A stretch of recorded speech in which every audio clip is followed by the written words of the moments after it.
Muy buenas tardes, buenas noches para ustedes. Para mí es un gran placer estar aquí con ustedes.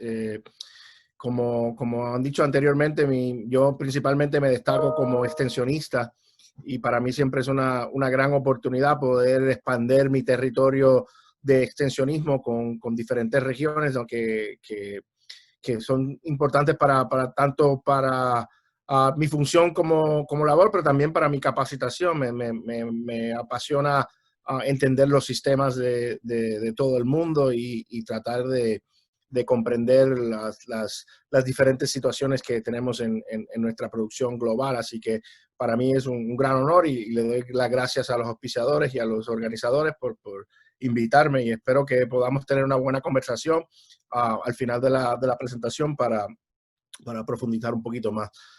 Lo que yo voy a hacer hoy principalmente le voy a dar un relato sobre el tema de los efectos de micotoxinas o de la contaminación, del plano completo de lo que es una micotoxicosis.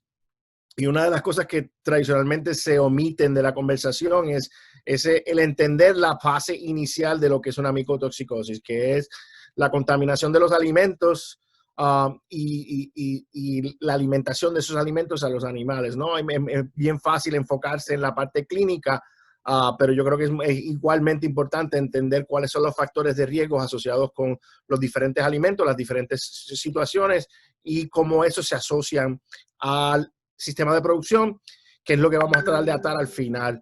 Por lo general, yo como biólogo, pues me gusta ver el sistema completo, ¿no? Estoy bien interesado en todas las fases del sistema, pero entiendo también que la gran mayoría de los participantes pueden que estén más interesados en la parte del impacto de las toxinas específicamente en los animales, que también vamos a profundizar un poquito en la presentación.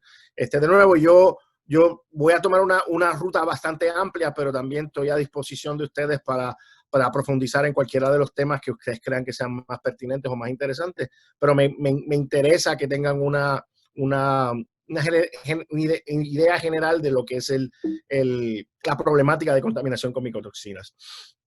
Una de las preguntas más comunes que existen en nuestro sistema es este fenómeno de por qué aumenta el interés de las micotoxinas, ¿no? Podemos pensar de un montón de diferentes razones por la cual ahora estamos hablando de micotoxinas y a lo mejor hace 20, 30 años no se hablaba mucho de ellas, pero entre ellas, pues una de las más importantes, una de las más pertinentes es que la evolución analítica, nuestra capacidad de poder detectar estos compuestos, estas moléculas en los alimentos, pues ha aumentado exponencialmente desde los inicios, ¿no? Hace un poco más de 50, 60 años donde se descubre la primera micotoxina. Como método de introducción también, que a veces no aprofundo mucho porque asumo que el tema se ha tocado, pero en general las micotoxinas son metabolitos secundarios producidos por un hongo. Y es bien importante entender ese concepto porque eso nos ayuda a entender de que el hongo no produce las micotoxinas dentro de lo que son sus ciclos de producción y reproducción tradicionales. Es usualmente una respuesta secundaria a un estímulo que causa esa producción y vamos a hablar un poquito de eso también más adelante. Pero en el tema de la capacidad analítica, pues es un tema que nos ha llevado a poder identificar, entender mucho mejor cuáles son las diferentes micotoxinas, en qué sistemas ocurren con más frecuencia, con qué substratos las vamos a encontrar, en qué tipo de condiciones. Pero también en el tema del análisis tenemos que también entender que hay una gran variedad entre protocolos y sistemas que pueden también tener un impacto en el conocimiento, ¿no? general de esa contaminación. Tenemos una gama bastante amplia de metodologías de lo que lo consideramos un monitoreo rápido, que usualmente es cualitativo. Eso quiere decir de que lo podemos calibrar de una manera donde si sabemos que no queremos más de 20 partes por billón de aflatoxina porque hay una restricción legislativa, pues analizamos en ese método y simplemente nos dice sí o no. Si está por encima de las 20 partes por billones, rechaza el alimento, no está por debajo, lo puedes aceptar. Un método ya muy común, se está usando mucho pues, en el comercio, ¿no? y en el transporte de micotoxinas, pero obviamente les voy a explicar un poco más porque hay algunas limitaciones en los métodos. El segundo, los métodos semicuantitativos, De esto, los más comunes globalmente serían métodos como ELISA, donde están todos reactivos en esta pequeña cápsula y podemos hacer el análisis con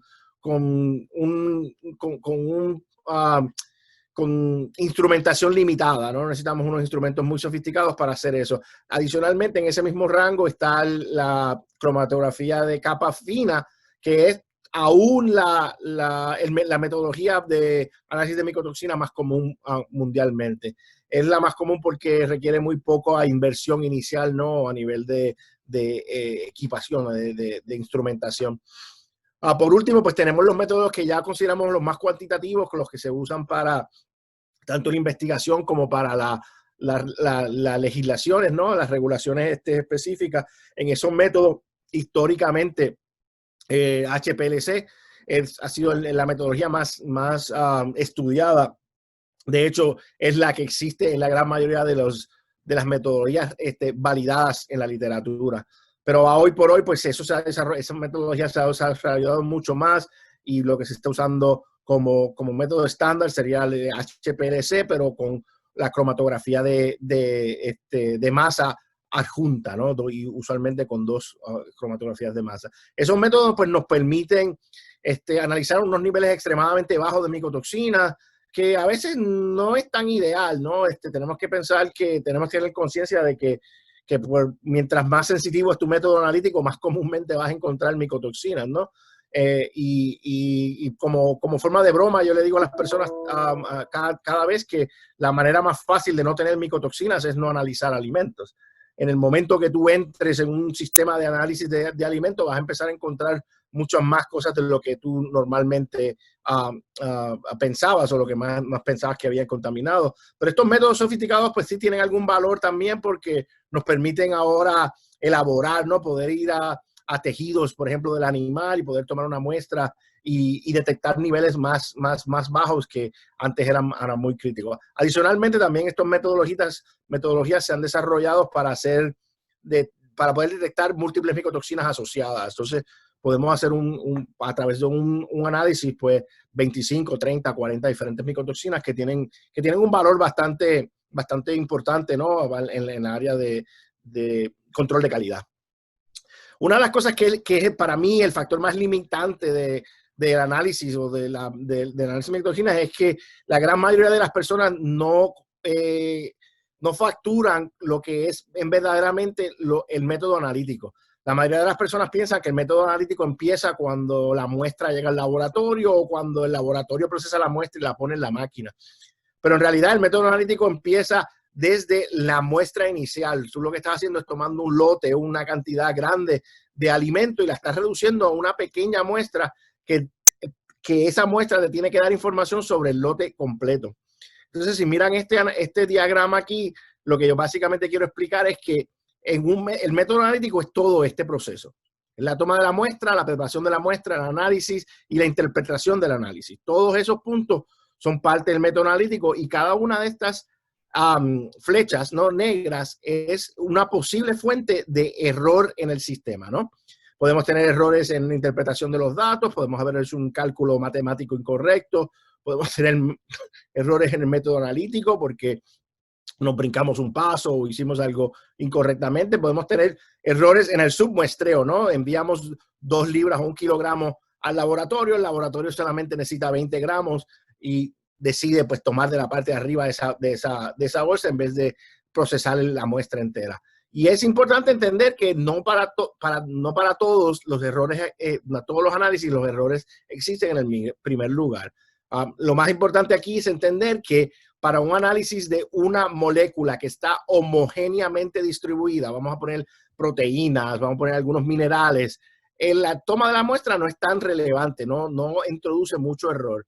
Pero para un análisis de un compuesto que no está homogéneamente distribuido, como en el caso de las micotoxinas, el hongo puede ser que creció en una parte del terreno en el campo o en una parte de esa alimentación, en la parte superior, porque hubo condensación o se mojó, etcétera. Y eso quiere decir que la toma de la muestra se convierte en un factor bien importante en la introducción de error en el método analítico.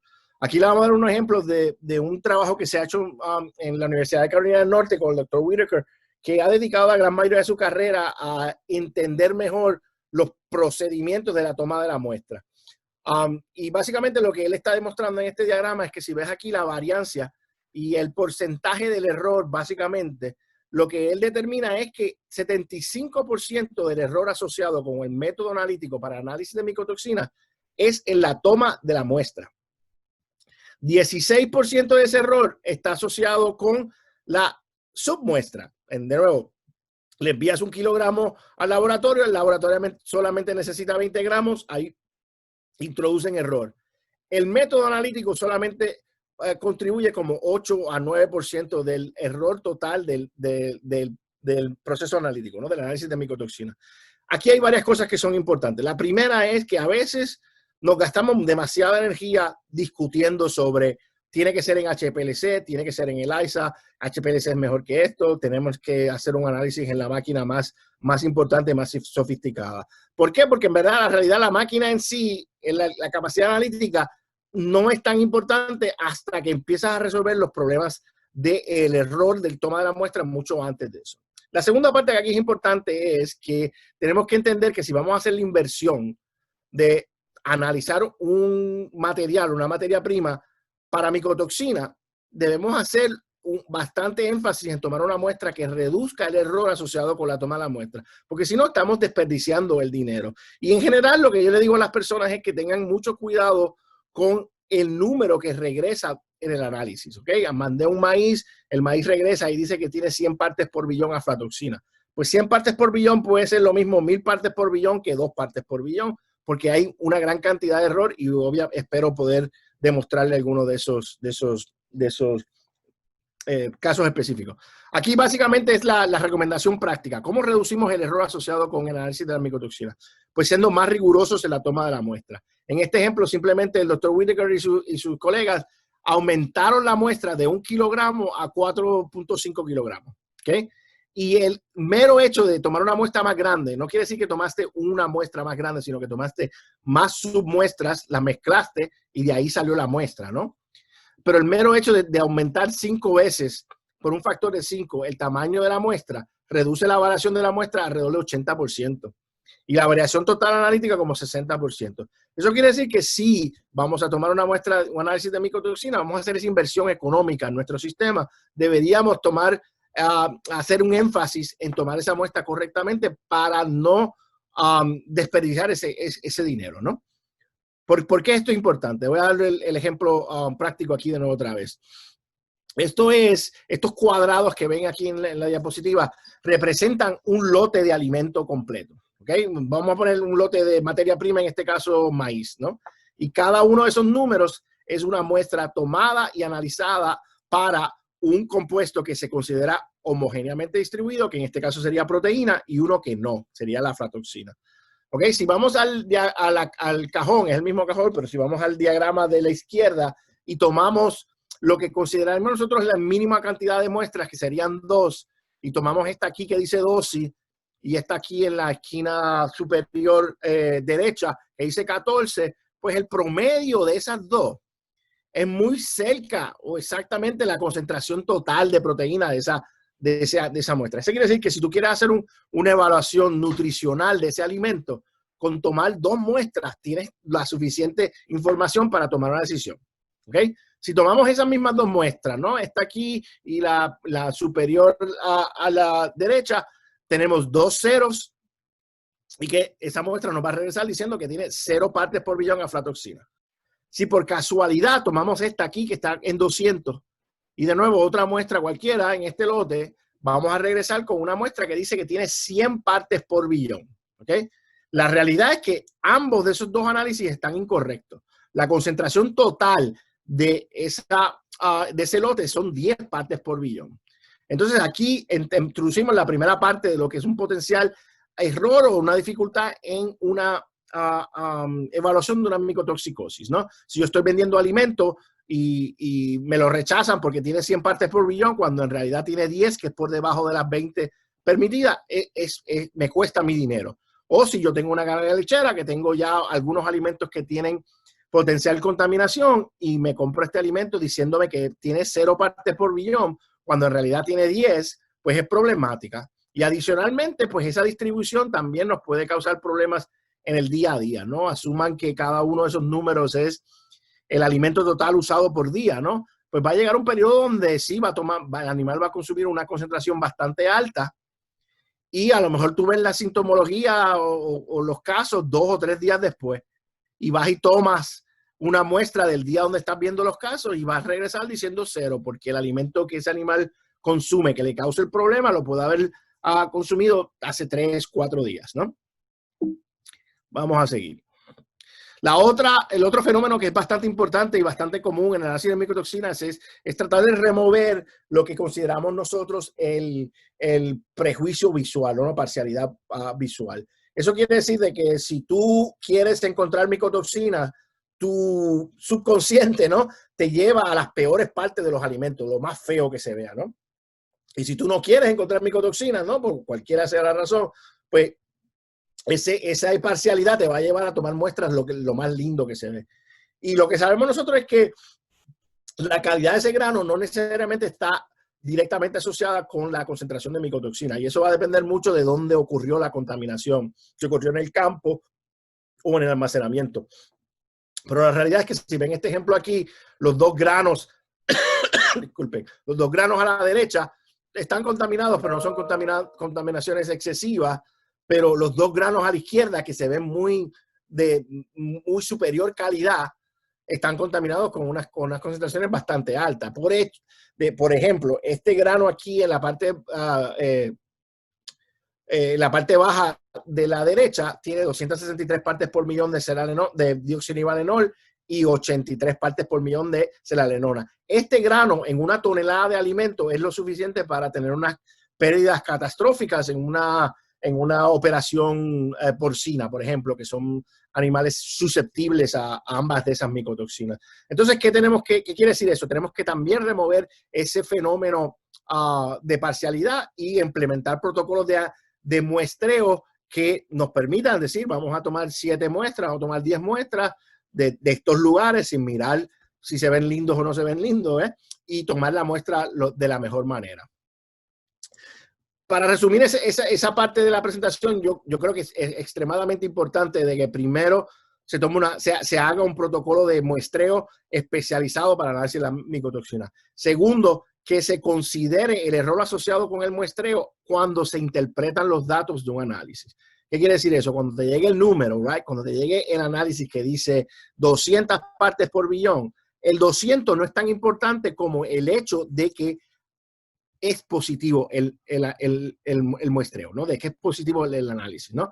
Tener 200 partes por billón, eso quiere decir que en ese alimento existieron las condiciones favorables para el crecimiento fúngico y para la contaminación con micotoxina. Pero el número como tal, 200, tú sabes, no es para ir a buscar en los catálogos o en las publicaciones y decir, pues a 100 es que empiezan a haber síntomas clínicos y yo no estoy viendo eso en mis animales, así que pues la publicación está incorrecta. No, lo más seguro lo que está incorrecto es el número específico, ¿no? Por esos errores que hemos discutido anteriormente. Adicionalmente, vamos a brincar aquí un poquito más para entender un poquito más lo de ocurrencia y sus efectos, que para mí es una área fascinante, que entiendo que no para todo el mundo, pero también tiene una importancia en el sistema entero.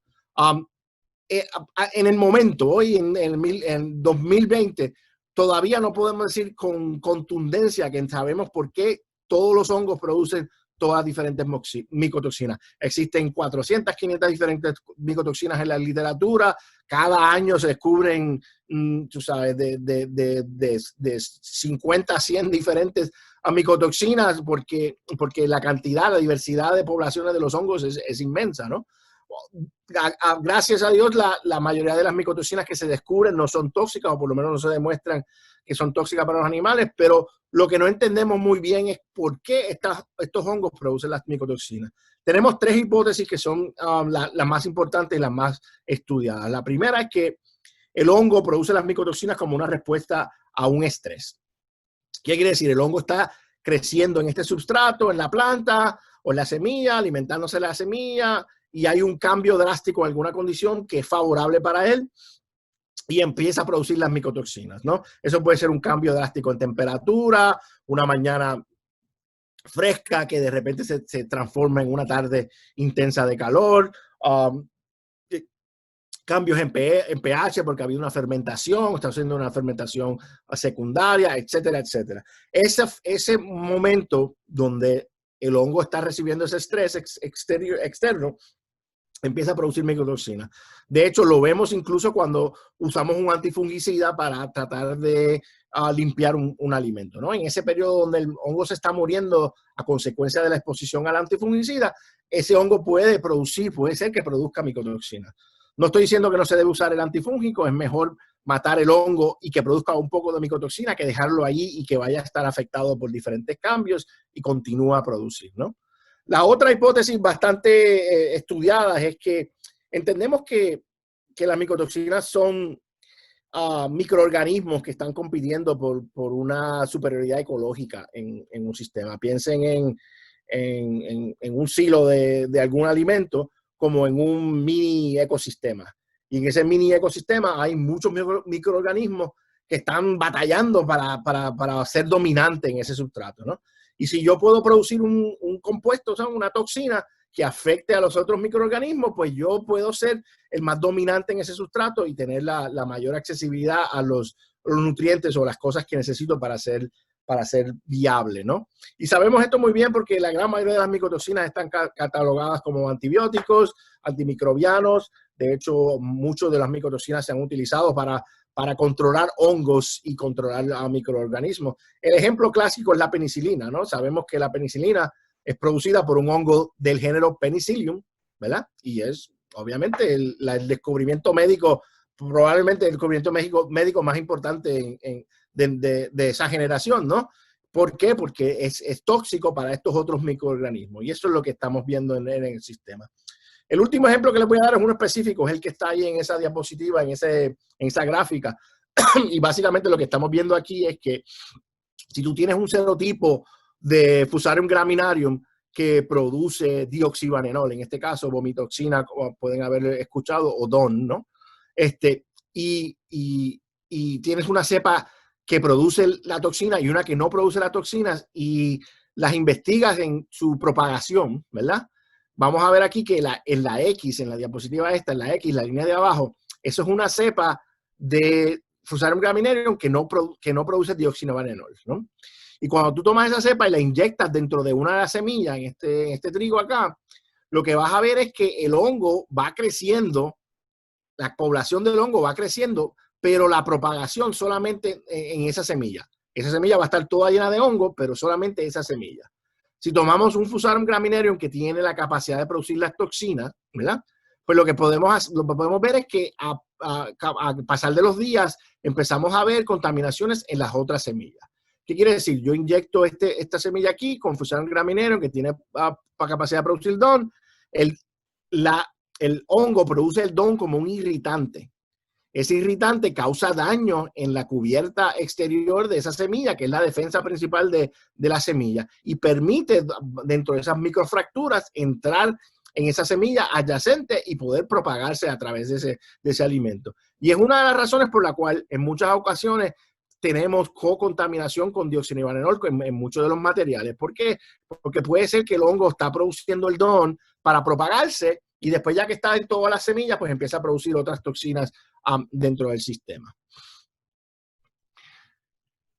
Obviamente el crecimiento fúngico en la planta y en la semilla tiene un impacto negativo independiente de que produzca micotoxinas, ¿no? Los problemas es que muchas de estas micotoxinas o muchos de esos hongos productores de micotoxinas no están catalogados como patógenos de plantas generales porque no causan un impacto devastante en la planta, con excepción de Graminarium y Wheat Scab, que puede ser impactante. No son muchos los casos donde el impacto negativo de calidad del alimento es lo suficiente para tú tener unas pérdidas drásticas económicas, pero sí existe. Y les voy a dar un ejemplo aquí bastante rápido. Este es un estudio hecho en Brasil hace unos años, donde básicamente almacenan dos maíz, 1 a 12% o por debajo de 13% de humedad, que es lo que consideramos el estándar para mantener o controlar el crecimiento fúngico en ese medio ambiente, y otro a 15%.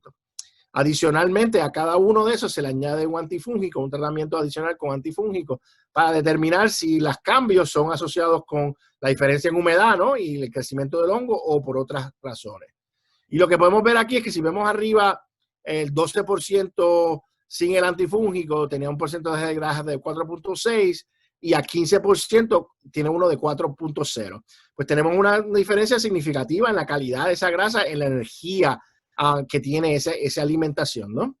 Y si al 15% se le añadía el antifúngico, podemos ver que el cambio no existe. Eso quiere decir que el hongo, el crecimiento del hongo, utilizó durante ese crecimiento la energía de esa planta y cambió la capacidad o el potencial de ese alimento. Y de nuevo, esto es importante porque hay muchas veces que catalogamos el problema de una micotoxicosis cuando es posible que sea simplemente una deficiencia nutricional o un alimento que tiene menor valor nutricional del que tú has formulado o que tú has intencionado en ese sistema.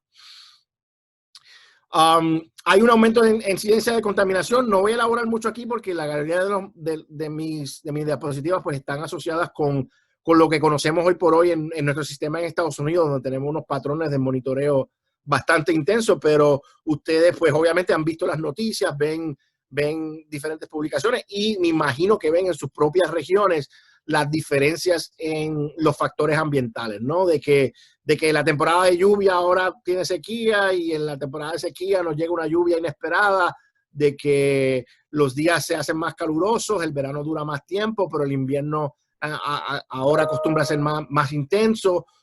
Todos esos tipos de factores, todos esos cambios ambientales, climatológicos son importantes porque ellos son los estrés que necesita la planta que necesita el hongo para primero dominar en esa planta, ¿no? Reducirle las resistencias a la planta contra el crecimiento fúngico o el patógeno. Y segundo, también son los estreses que están asociados con una contaminación, con el estrés al hongo y una contaminación de micotoxinas en ese sistema. De nuevo, aquí les voy a dar un ejemplo clásico de cómo evaluamos nosotros el fenómeno del niño, ¿no? El fenómeno del niño es un fenómeno que empieza con un cambio climatológico en las aguas del Pacífico que viaja en esa dirección a la costa de Perú, a la costa de Chile, de Sudamérica, y a consecuencia de ese cambio de temperatura del agua, hay unos fenómenos climatológicos que se dispersan por todo el mundo. Uno de los países que mayormente se afecta del efecto del niño es en Estados Unidos, y lo que pasa tradicionalmente es que esta ola de agua caliente causa un movimiento en las corrientes de viento que empuja las temperaturas clásicas hacia el este y hacia el norte.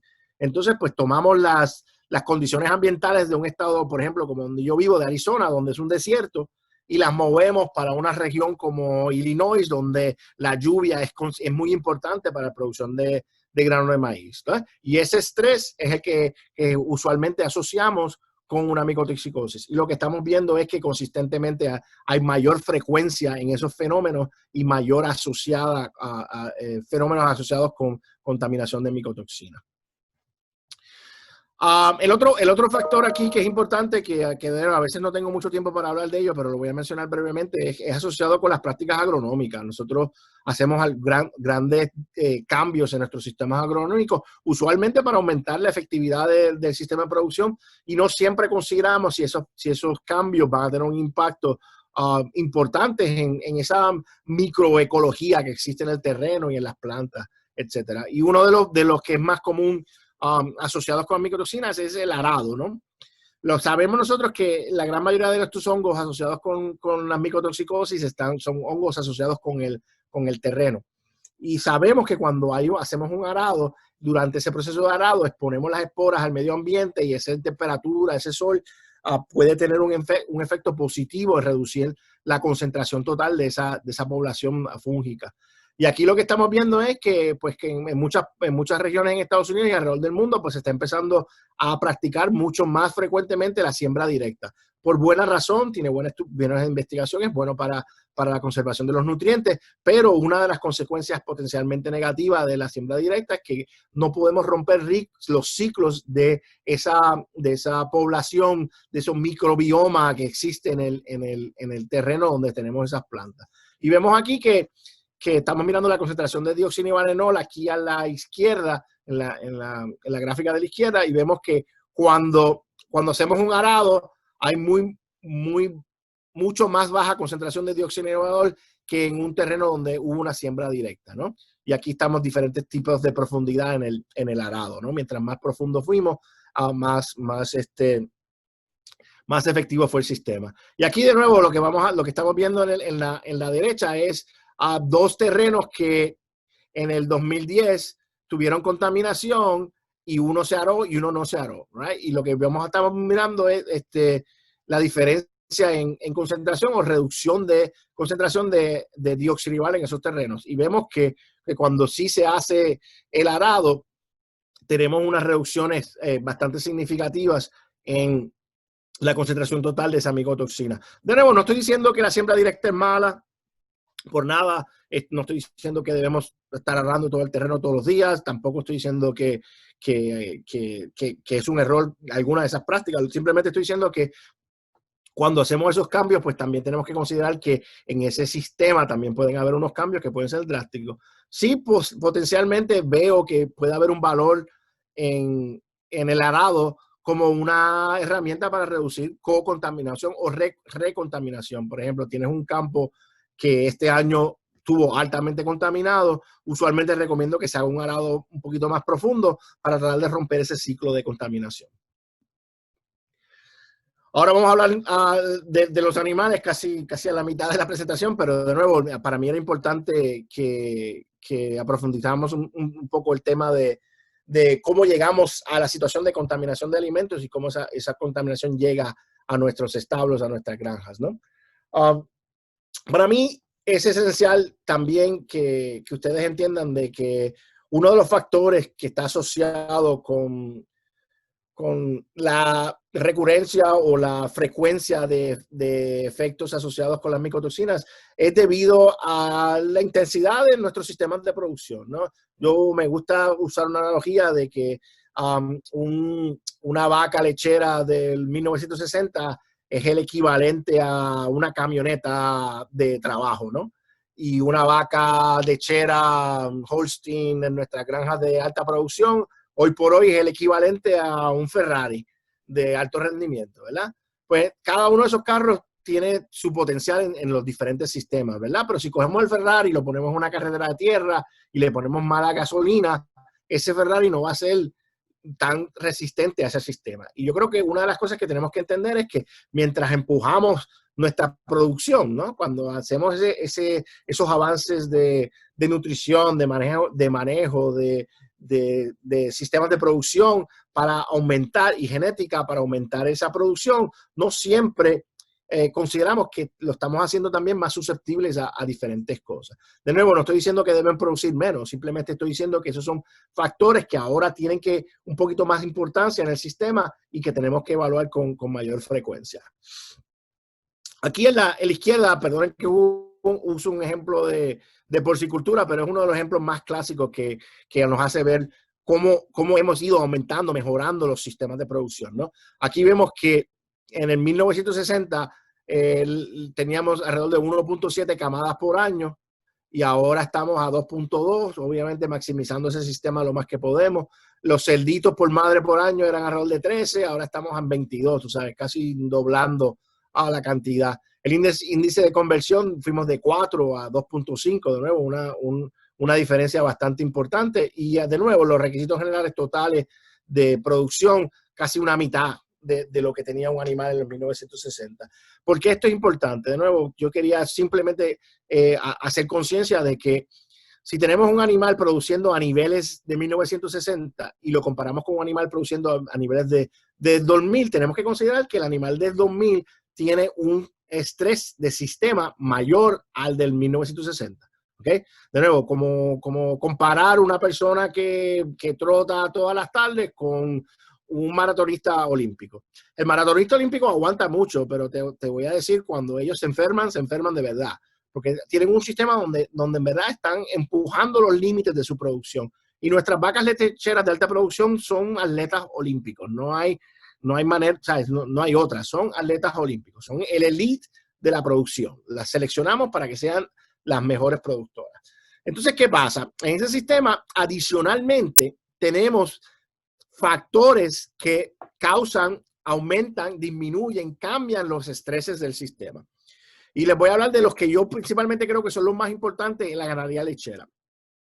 El primero es en la primera parte de la lactancia. ¿Okay? Sabemos mucho, espero que muchos de ustedes conozcan bien este diagrama que tenemos aquí, que es la curva de lactación típica. ¿Okay? Tenemos una curva de lactación que dura alrededor de 300 días, ¿verdad? Y tenemos aquí también la línea entrecortada que va por debajo de aquí, es la energía de la alimentación. ¿Okay? Y tenemos un fenómeno aquí bastante interesante, que durante esa primera parte de la lactación, donde estamos en la parte intensa de la lactación, la vaca no puede comer suficiente alimento para apoyar energéticamente esa producción de leche. ¿Y qué hace? Ella moviliza tejidos, que lo vemos aquí en la pérdida de peso, para poder complementar esa energía. ¿Okay? Y eso es lo que llamamos el periodo de energía negativa. ¿Qué está sucediendo aquí? Esta movilización de tejido está a cargo de un órgano que es muy importante en el sistema de producción, que es el hígado. ¿Verdad? El hígado está convirtiendo esas energías almacenadas en el cuerpo para poder usarlas como energía de lactación. ¿Okay?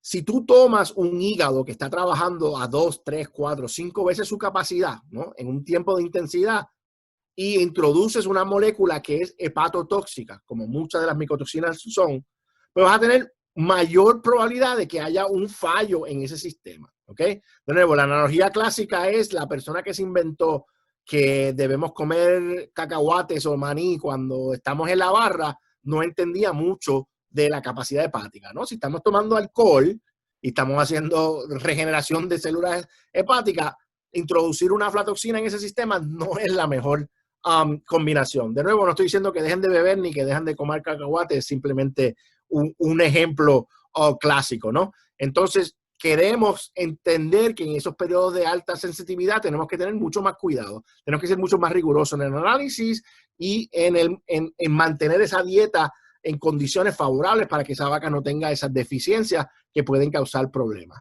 El otro periodo que es relativamente importante, que de nuevo asumo que la gran mayoría de ustedes conocen bien, es las 2 semanas antes o las 2 semanas después del parto.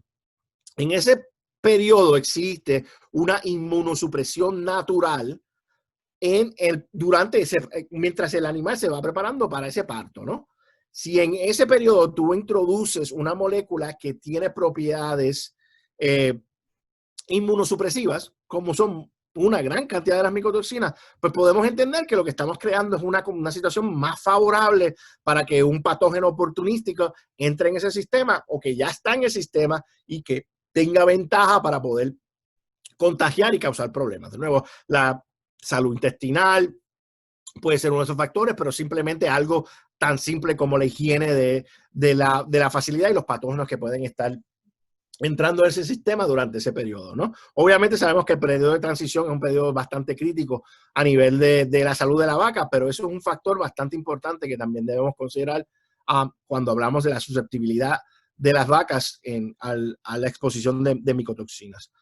Por último, otro periodo que voy a hablar es uno que a veces es difícil encontrar personas que te apoyen, pero yo personalmente pienso que en el periodo de las vacas secas o en la última parte de la lactación, a veces perdemos una gran oportunidad de darle los recursos a ese animal para que se recupere y que la próxima lactación produzca a su capacidad total. Si vemos en la curva de lactación, vemos que hubo una pérdida drástica de condición corporal, de peso, ¿no? Y que ese peso se recupera en alrededor de 200 días, ¿no? Y durante el final de ese periodo seco, ¿no? Los 2 meses que tengamos en ese sistema. Si durante ese periodo, ¿no? Especialmente cuando no están produciendo leche, le estamos alimentando insumos de muy baja calidad con altas concentraciones de micotoxinas que potencialmente inhiben la síntesis de proteína y la producción de más tejido, pues esa vaca nunca va a llegar a su condición corporal ideal, y en la próxima lactación pues va a empezar por debajo de esa condición corporal, y cuando exija al cuerpo movilizar tejidos para aumentar la producción de leche, no lo puede hacer y no va nunca a producir a nivel que nos esperamos de nuevo. Y en ese periodo vas a empezar a buscar qué es lo que está causando la pérdida de producción. La pérdida de producción ocurrió porque durante el periodo seco o la última parte de la lactación no se le dio la oportunidad para recuperar esa condición corporal.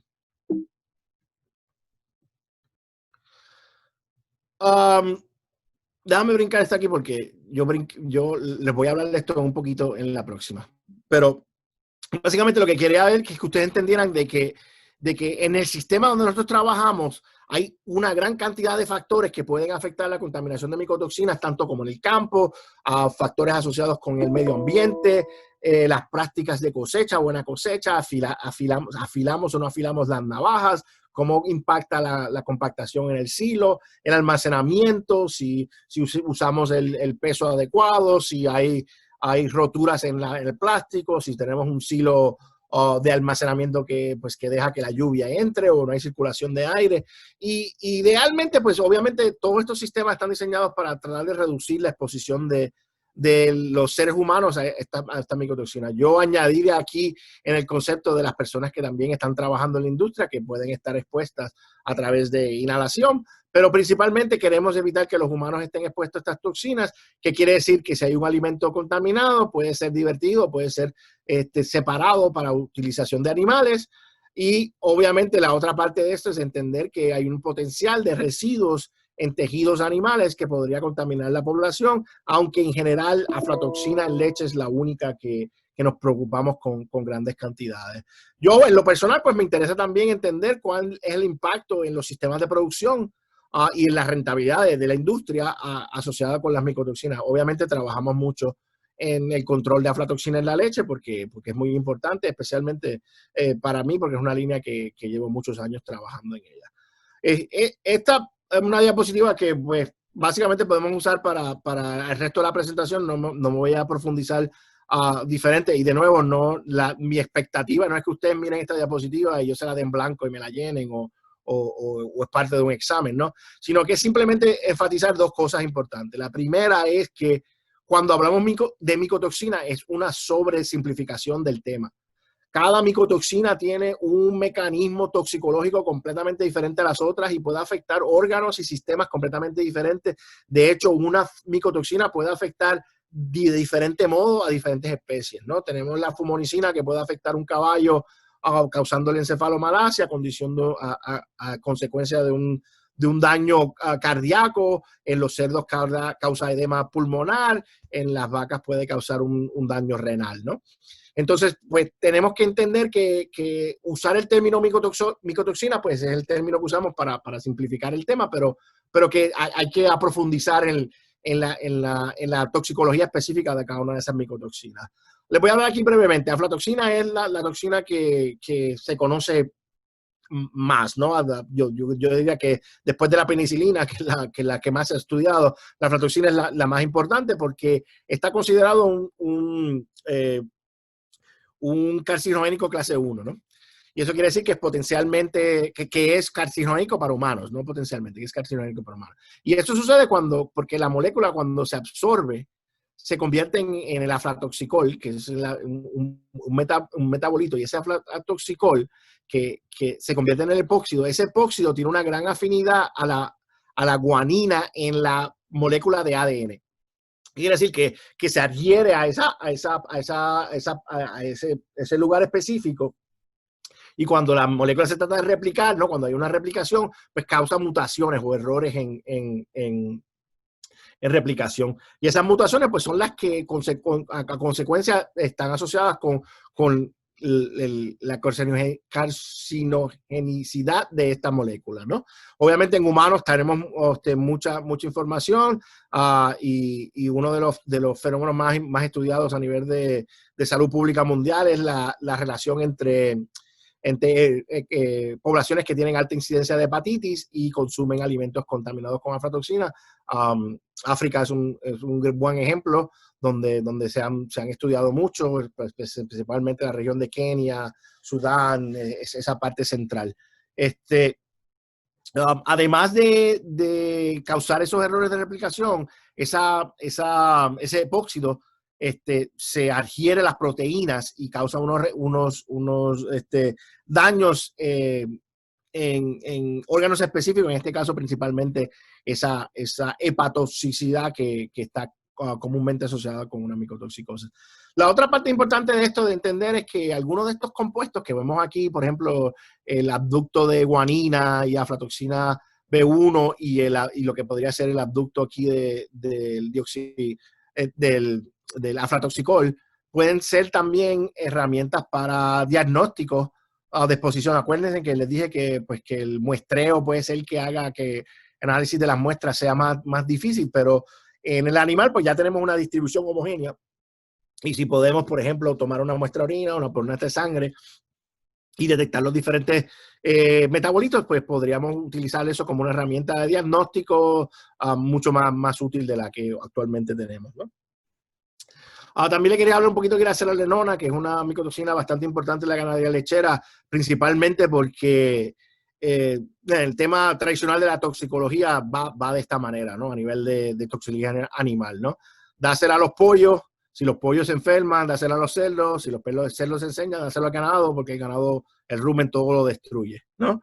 Y la realidad es que sabemos que eso no es verdad, y en el tema de micotoxina es mucho más impactante, ¿no? La seralenona en el rumen se metabolizan entre dos compuestos, alfa y beta seralenol. Alfa seralenol puede ser hasta 3 veces más estrogénica que la molécula original de la seralenona, ¿no? Entonces quiere decir que cuando esa molécula entra al rumen y se metaboliza, en vez de detoxificarla, el rumen está efectivamente amplificando su toxicidad, ¿no?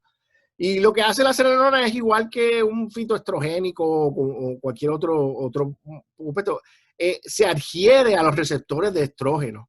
Aunque la molécula no se parece mucho a estrógeno, pero se adhiere a ese receptor y enciende esa respuesta estrogénica en el animal. ¿Cómo se manifiesta esto? Para nosotros principalmente, yo creo que el impacto más grande en estos sistemas va a ser, por ejemplo, tenemos una granja moderna donde estamos haciendo un protocolo de sincronización, tenemos todos esos animales sincronizados, hacemos una inseminación artificial en el momento indicado y 3 semanas después sale una vaca demostrando señales de estro. Y vamos ahí y decimos, pues no está preñada, vamos a inyectarla de nuevo con un protocolo de sincronización y causamos un aborto en ese animal, ¿no? O, por ejemplo, tenemos un sistema tradicional de detección de celos a través de esos parámetros visuales. Una vaca como un alimento contaminado con seralenona demuestra estas señales de estro, tú vas, inseminas ese animal, boom, ella no estaba lista para ser inseminada, simplemente estaban demostrando estas señales a consecuencia de esa respuesta estrogénica que la toxina le manifestó, ¿no? Aquí abajo en la izquierda tenemos los tricoticenos, ahí está el dioxinivalenol, la toxina T2, como hablamos anteriormente, son irritantes, ¿no? Y esa propiedad irritante es la que los ayuda a propagarse. Pero a la misma vez, esa misma propiedad irritante es la que causa irritación intestinal en los animales. Y eso es bien importante porque, de nuevo, el tracto digestivo tiene una capacidad energética, una necesidad energética bastante grande en el sistema de producción, ¿no? Y véanlo de esta manera, tenemos dos cantidades energéticas en la dieta, una para producción y una para mantenimiento. El animal usa la energía de mantenimiento primero y lo que sobra queda para producción. Si tú irritas la pared intestinal y tienes daño del tejido de la pared intestinal, la capacidad, la necesidad energética de recuperar ese tejido aumenta la energía de mantenimiento y por ende reduce la cantidad de energía que sobra para energía de producción. Y entonces ahí es que vemos los problemas. Adicionalmente, porque inhibe la síntesis de proteínas, podemos tener una reducción también en proteínas asociadas con la respuesta inmunitaria. Y eso es bien importante, de nuevo, como les dije anteriormente, durante el periodo de transición ya tenemos un animal o sea, con una inmunosupresión natural, añadimos un compuesto que tiene esas propiedades, pues vamos a tener muchos problemas. A nivel de toxicología es una de las que menos se entiende, los tricoticeros, todavía falta mucha información, aunque la toxina T2 se ha estudiado mucho, pero no publicada. La toxina T2 está clasificada como una arma biológica. Entonces, a consecuencia de eso, muchos la investigación que se ha hecho se ha sido en centros de investigación militar, porque se ha asociado con diferentes agentes que se usaron como armas biológicas en la guerra, ¿no? Por último, aquí la fumoricina es una de las micotoxinas más nueva a nivel de investigación, aunque las emergentes obviamente ahora es un grupo grande, pero interesantemente pues afecta la capacidad de crear tejidos, ¿no? La integridad de los tejidos, porque inhibe una enzima bastante específica asociada con la formación de esfingolípidos, ¿no? Y básicamente lo que vemos en estos sistemas pues es un daño renal, un daño hepático, y unas pérdidas de producción bastante altas, potencialmente no muertes en estos animales, pero sí puede haber una gran pérdida de producción a nivel de que reduce la capacidad pulmonar, cardiovascular de este animal y de nuevo hablamos de este aumento en energía de mantenimiento y reducción en energía de producción. Yo le voy a hablar de la última diapositiva aquí, es que desde que yo llegué aquí a Arizona hace más de 5 años, pues me interesé mucho en seguir algunas de las líneas de investigación que tenemos aquí en área de estrés térmico, ¿no? Estrés de calor. Como ustedes, yo viví, yo me crié y nací, me crié en un país que es tropical, ¿no? Yo soy originalmente de Puerto Rico y el tema del estrés calórico siempre me ha interesado, pero desde que llegué aquí dije, yo quiero evaluar todas estas diferentes efectos que tiene el estrés calórico y asociarlo con algunos problemas que podría también causar las micotoxinas. Y en este diagrama lo que van a ver aquí es en los cajones amarillos van a ver pues algunos de los síntomas asociados con heat stress. Y en los círculos amarillos van a haber algunas micotoxinas que también causan esa misma sintomología, ¿no? Esos signos clínicos, ¿no? Y eso quiere decir que, en mi opinión, que es lo que estamos estudiando ahora mismo, que en un animal bajo estrés calórico, las concentraciones de micotoxinas que son necesarias para causarle problemas son más bajas que un animal que esté en un clima mucho más frío, ¿no? Y eso es importante de nuevo para ustedes porque vivir en un país tropical donde sí hay estaciones, pero la estación es lluvia y no lluvia, sabemos que nuestros animales están bajo un estrés calórico bastante frecuente y eso las va a hacer un poco más susceptibles a esa micotoxina, especialmente en esas funciones donde hay mecanismos asociados, ¿no? Hay estrés oxidativo, bajada de inmunidad por el heat stress a la misma vez. O hay una reducción de consumo de alimentos, ¿no? Que a su misma vez nos va a causar problemas de reducción en producción de leche. Yo creo que con esa, regreso a esta última diapositiva donde les resumo que el sistema es complejo. Sería prematuro decir que nosotros tenemos un control o un manejo de esta disciplina a nivel de la parte científica. Estamos todavía rascando la superficie de nuestro conocimiento y se complica un poco más porque cada vez que das la vuelta hay una molécula nueva, un compuesto nuevo, un método analítico nuevo. Ahora estudiamos las micotoxinas que están escondidas y todo este tipo de nueva información que hace que este tema aumente en complejidad. Yo personalmente soy de la filosofía donde yo creo que las micotoxinas son un compuesto adicional en un sistema donde hay múltiples estreses y mientras más de esos estreses manejamos, más capacidad le damos al animal para poder manejar esas situaciones por su cuenta, pero si aumentamos o combinamos todos esos estreses en el sistema, lo que vamos a crear es un sistema que tiene una gran probabilidad de fallar y que tiene una gran probabilidad de tener pérdidas significativas y más importante, pérdidas económicas en nuestra industria. Así que con eso los dejo. No sé si me fui muy largo, muy lento o lo que sea, pero obviamente me encantaría poder darle de contestar algunas preguntas si tenemos tiempo. Muchas gracias, doctor Duarte Díaz, por su excelente presentación. Mientras los participantes preparan sus consultas, que ya hay algunas, le agradeceré si deja de compartir durante 30 segundos para pasar de nuevo el video con los patrocinadores. Ahí estamos. Sí, señor. Muchas gracias.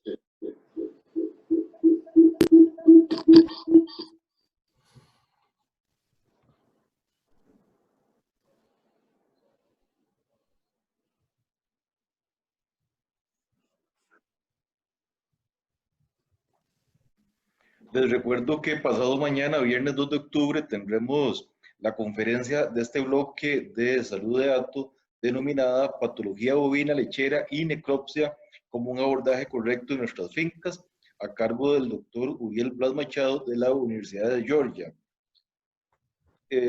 También aquí agregar en los patrocinadores Oro, hoy en la tarde confirmó la empresa Adiseo, a quien le damos la bienvenida, y ya el viernes estaremos con su logo.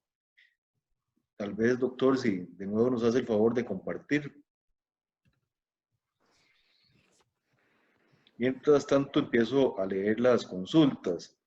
El doctor Gonzalo Carmona consulta si existen metodologías para determinar micotoxinas en tejidos post-mortem. Sí existen, ya hay varios métodos que están escritos en la literatura y que se están usando con alguna frecuencia. Desafortunadamente, no son métodos rápidos, no son métodos analíticos sencillos, usualmente requieren instrumentación analítica bastante especializada, como es la HPLC con cromatografía de masa, que usualmente requiere, pues, la instrumentación es cara, la metodología es complicada, requiere un químico analítico para hacer esos análisis, pero sí existe. Yo creo que estamos todavía a unos 5, 7, 8 años de que esa se haya desarrollado a un nivel donde sea ampliamente disponible para la utilización como herramienta de diagnóstico. La mayor cantidad de utilización de ese análisis es como herramienta de investigación. Pues, tú sabes, por ejemplo, en nuestros estudios de investigación, pues utilizamos algún tejido como indicador para poder evaluar, por ejemplo, si tenemos una estrategia de mitigación de absorción, ¿no? Pues podemos buscar en el animal esos biomarcadores de exposición.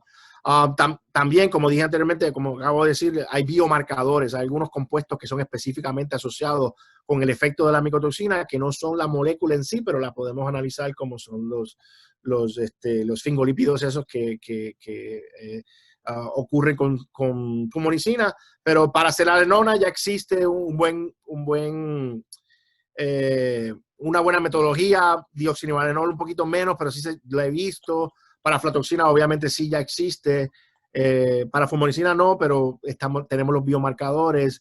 Obviamente cuando ya empezamos en el rango de estas toxinas nuevas, emergentes, pues no necesariamente ya están todos esos métodos en la literatura. Don Randy Ellis le felicita por su presentación y hace dos consultas. La primera es, ¿cuál es el mayor número de diferentes micotoxinas que ha encontrado en una sola muestra?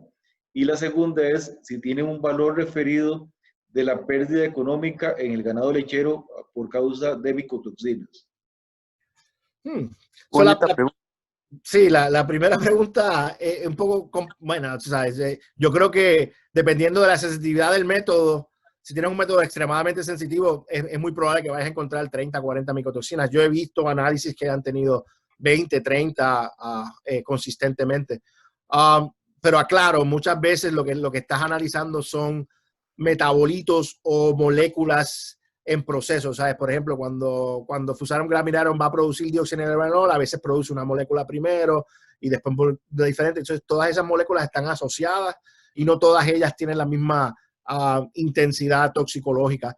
Cuando analizamos las top 5, que es lo que yo digo, fumoricina, selalenona, aflatoxina, toxina T2 y vomitoxina, Yo he hecho estudios, hicimos un estudio de más de 10 años donde encontramos que casi 70% de las muestras tenían 3 como mínimo, muchas de ellas 4 o 5. Asociadas, tenemos que pensar que, por ejemplo, fumoricina y aflatoxina se van a encontrar más comúnmente asociadas y las fusarium se van a encontrar más asociadas porque los climas o las condiciones climatológicas asociadas con su producción pueden variar, pero eso no quiere decir que pues en enero hubo condiciones para crear fusarium y en agosto existen condiciones para crear fumoricina y aflatoxina y es el mismo alimento con todas esas moléculas. Así que sí, puede haber una gran diversidad y variedad de micotoxinas. Valor referido, pérdida económica en ganado lechero por micotoxinas. Yo diría que, en mi opinión personal, es imposible. Hay personas que sí han construido modelos donde han utilizado las líneas de toxicología en los estudios para encontrar valores de predicción de cuál podría ser el impacto negativo. Lo que pasa es que para mí es mucho más complejo en el tema de que tendrías que entender bien cuáles son el nivel de producción, cuál es el historial de esa granja, cuáles son la calidad de los alimentos que está utilizando, la calidad total de la nutrición, cuadro clínico histórico, si la temperatura, ¿sabes? Son tantos los factores que pueden estar coasociados que crear ese modelo sería para mí casi imposible. Nosotros hicimos un estudio, wow, yo diría que ya van casi 18 años, donde lo que hicimos fue, tratamos de utilizar en nuestro caso dioxinivalenol como un marcador interno de contaminación. Y lo que hicimos fue, seguimos a las granjas, o sea, obteníamos análisis de los alimentos y a la misma vez evaluábamos por DHIA los récords de producción de la granja. Y lo que vimos es que cuando la toxina, cuando dioxinivalenol superaba las 500 partes por billón, empezábamos a ver una pérdida de producción de leche. Ahora, eso no es causa-efecto, no quiere decir que eso causó eso, pero usualmente para nosotros fue una buena herramienta porque nos decía que cuando empezaba a aumentar el nivel de dioxinivalenol, aumentaban también las probabilidades de que otras micotoxinas estuvieran en ese sistema y adicionalmente de que hayan otros problemas en el sistema, todos esos factores asociados. Así que sería un buen ejercicio tratar de hacer un modelo así de complejo, pero yo que no puedo ni mantener mi estado de banco de cuenta al día, está un poco por encima de mi capacidad analítica, matemática, pero sí sería bastante complicado porque tendrías que tener tantos factores involucrados. Sí se puede hacer una evaluación de riesgo y usando un modelo de evaluación de riesgo puede decir esto es un tambo de alto riesgo, un tambo de medio riesgo y eso para mí es más práctico que usar el nivel de la toxina en sí. Sí. El doctor Carmona, quien, haciendo un paréntesis, usted le tocó un punto débil porque además de ser experto médico veterinario en ganado bovino, también ha trabajado mucho en cerdos, entonces ese ejemplo de los cerdos, me imagino que le llegó. Siempre hay alguien. Sí. Dice que tomando en cuenta que a través del tiempo la vaca ha perdido capacidad detoxificante del hígado a las micotoxinas, la hace más susceptible versus las vacas antiguas del año 60. Obedece a alta incidencia de acidosis ruminales, daños en la microbiota o por los factores de estrés actuales. Ejemplo, índice de temperatura, humedad altos, enfermedades metabólicas y enfermedades inmunosupresoras. Ejemplo, diarrea viral bovina o la mezcla de todos los factores mencionados. Una bonita pregunta. Sí, yo creo que el tema para mí es extremadamente interesante, ¿no? Yo te digo una cosa, una vaca no llega a producir 120 libras de leche al día si no está saludable. Vamos a empezar por esa. Nuestra vaca de alta producción tiene que tener cierto nivel de capacidad para llegar a ese nivel de producción de leche. Ahora, si tú me dirías que su capacidad es 150, 160 libras, que alguien puede argumentar, porque si te pones a mirar los récords de producción de leche, pues hay animales que han llegado a esos niveles. Pero la realidad es que sí, hasta cierto nivel tienen que tener cierta capacidad de poder producir 120 libras, ¿no? Cuando tú introduces esa vaca en ese sistema, pues ahí está, yo diría que es el equivalente a esa línea roja en el tacómetro del carro, ¿no? Tú puedes manejar ese carro ahí justo cerca de la línea roja del tacómetro, pero en el momento que empieces a pasar y llegar a ese punto rojo, pues ahí sí estás creando un sistema donde tiene toda la capacidad de tener una explosión, ¿no? Una combinación de sistemas que va a causar ese efecto. Yo personalmente creo que la vaca moderna tiene mayor susceptibilidad por muchos factores. Uno de ellos es consume más alimento. Punto. La cantidad de alimento que consume es mayor. Si ese alimento tiene micotoxinas, pues va a tener más exposición a las micotoxinas. Adicionalmente, pues tenemos todos estos factores que usted ha mencionado y que yo mencioné también en algunos de nuestros ejemplos, que la condiciona. Si podemos mitigar y reducir algunos de esos, yo creo que sí que tenemos un factor. Pero para mí lo importante, yo asumo que muchos de ustedes son veterinarios y el tema del diagnóstico y la parte clínica es importante. Para mí lo importante es que en general hay muy pocos casos de lo que yo llamaría una micotoxicosis clásica. ¿Qué quiere decir? Que la micotoxina es el causante principal del problema que tú estás viendo clínico.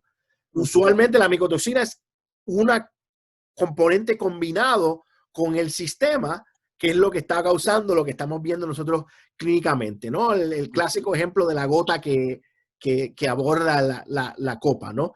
Y yo creo que si lo miramos de esa manera, yo creo que tiene mucho más, es mucho más viable, ¿no? Porque yo toxicológicamente, pues sí he causado muerte en animales, pero estamos hablando de niveles extremadamente altos, ¿no? A niveles de laboratorio que están en el Hilton, no están en la granja.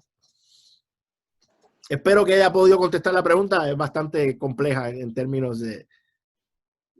Sí, cualquier cosa que vuelva a escribirnos el doctor Carmona.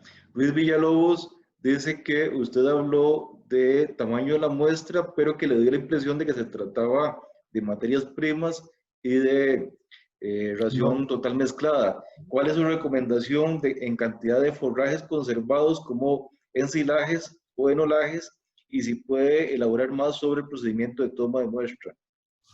Seguro, me encantaría. Mira, el ejemplo del aumento del tamaño de la muestra aplica para todas las muestras que puedas tomar. La limitación de los forrajes, principalmente un silo, ¿no? Es que tú vas a estar analizando simplemente la parte expuesta al oxígeno, ¿no? Que es la parte donde estás tomando el alimento para utilización. Entonces, cuando yo diseño un protocolo de muestreo para una cara de un silo, pues básicamente lo que tradicionalmente yo recomendaba era que yo tomaba un pedazo de papel y determinaba 20 puntos al azar en esa cara del silo. Y ponía a alguien de atrás con un puntero láser, apuntando a todos esos puntos, pues íbamos por ahí y agarramos todos esos puntos, los poníamos todos juntos en una cubeta grande y mezclábamos esa muestra para de ahí tomar una muestra que era la que íbamos a enviar al laboratorio. Hoy por hoy no hacemos eso ya. En Estados Unidos, el tamaño de la cara de los silos nos prohíbe hacer ese tipo de análisis porque es extremadamente peligroso. Entonces, lo que hacemos hoy por hoy es tomamos muestras de la maquinaria que está removiendo el ensilado. Y entonces, lo que hacemos es tomamos muestras a nivel de tiempo. Pues cada 5 minutos, cada 3 minutos, cada 2 minutos, se para el sistema, se toma una muestra, se añade a la cubeta hasta que la cubeta está llena, se mezcla y de ahí se toma una muestra esencial. Yo creo que de nuevo, no tiene que ser un protocolo prohibitivo. O sea, si tú te inventas un protocolo perfecto, nadie va a tomar esa muestra. Si se toma 3 horas tomando submuestras y mezclándolas y haciendo esas cosas, eventualmente no te va a funcionar porque la gente no lo va a querer hacer, ¿no? El tema clásico es que primero ir allí, agarrar con la mano lo primero que encuentras, tirarlo en una bolsa y salir al laboratorio no es suficiente. Aclaramos eso, ¿no? No es suficiente. Segundo, vamos a tener algo estratégico que esté escrito, ¿no? Un protocolo escrito. Llegamos ahí y dice, tenemos que seleccionar 10 puntos, 15 puntos. Y se toma esa muestra dependiendo de esas condiciones. Para mí, lo más útil que ha sido es, yo tengo una cubeta de 5 galones, esas que venden en las tiendas, en las ferreterías, ¿no? Y yo tomo muestras hasta que esa cubeta esté llena. Yo no voy a enviar todo eso al laboratorio, pero dentro de esa cubeta voy a mezclar, puedo hacer un cuarteo, tomar muestras y de ahí voy a enviar el kilogramo, 2 kilogramos de muestra que voy a enviar al laboratorio. Para mí es la manera más simple, no es perfecta, pero es más simple y puedes por lo menos aumentar la cantidad de puedes aumentar cuántas personas mantienen el protocolo, ¿no? De nuevo, con cuidado, porque si le dices simplemente llenar la cubeta, lo que van a hacer es agarrar de un sitio hasta que se llene la cubeta y de ahí salieron. El factor humano es fenomenal, tú sabes. Nosotros todos que hemos trabajado en una granja sabemos que tú le dices hacemos esto y te das la vuelta y regresa y el humano encuentra maneras de facilitar el proceso para ellos, ¿no? Entonces hay que enfatizar lo suficiente al que toma la muestra de que esto es importante por esta razón, para que él esté más consciente que cada vez que toma la muestra tiene que hacerlo siguiendo ese protocolo específico. Pero de nuevo, no va a variar. Ahora, cuando tienes un silo, tienes que considerar ahora que vas a tener que tomar muestras a través del tiempo en ese silo.